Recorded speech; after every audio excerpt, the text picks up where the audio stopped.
Kwam ń gbé ìsọjí ìwọlẹ̀ rí kan sílẹ̀ ní orílẹ̀-èdè Russia ní àkójúsí bọ́dà wọn.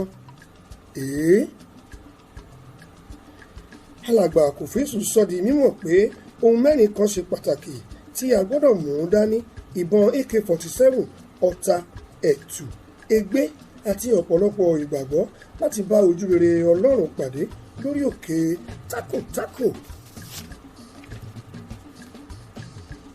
Ẹ̀kálẹ́, Evangelist Rọ́lábí ni mí. Sheikh Chinedu ni orúkọ mi láti iléeṣẹ́ Ojúkòkòrò Evangelical Ministry orí òkè Kòmátà. 44 minutes to 10:29 ló lò. Gbàù lójú ọ̀tá tó ń wò mí tẹ̀gbin.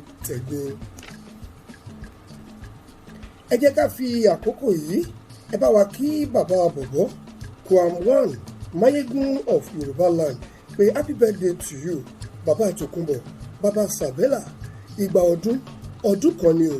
Gbogbo ọmọ Yorùbá ń kí yín, gbogbo àwọn olóyin ń kí yín, gbogbo àwa òṣèré ń kí yín, gbogbo ọmọ wẹ́wẹ́ ń kí yín, àti gbogbo àwọn dàtítòsé bọ̀sá ṣùgbọ́n wọ́n ní ká kí yín pé happy birthday to you. Gbogbo ọmọ tẹ́ bí ò ní kún kékeré, gbogbo aya tẹ́ fẹ́ ò ní kún kékeré. Bàbá bọ̀bọ̀ Mayegun of Yorùbá land, ẹ̀yin náà ò ní bọ́ sọnù lọ́dọ̀ wa. Èmi náà tí mo jẹ́ aláṣẹ àti olùdarí iléeṣẹ́ ìròyìn kúmọ̀kúmọ̀, mò ń kí yín wípé happy birthday to you. A fẹ́ yín, gbogbo ayé fẹ́ yín. Ẹ pẹ̀lẹ́, ẹ kú ọjọ́ bí èní. Ẹ wò bẹ́ẹ̀ ṣe ró dẹ́dẹ́ tẹ́ kàn dúdú èmi yẹ.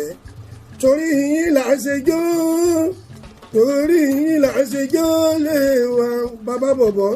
Torí yín là ń ṣe jó, torí yín là ń ṣe jó lé wa. Torí àwàdà yìí kíkọjá ọba yẹn, torí yín là ń ṣe jó lé. Àní àwàdà yìí kọjá ọba yẹn, torí yín là ń ṣe jó lé. Ẹ wò mí kó kọjá ọba yẹn, torí yín là ń ṣe jó lé wa. Tó ó wù ní ká sin ajá ní Mùṣin, Ògún, Ẹ̀ka Ìtè náà ni kò jẹ́. Ìyókù tún di ní ọjọ́ méje. Imú yín ní kí ẹ máa fi mí o.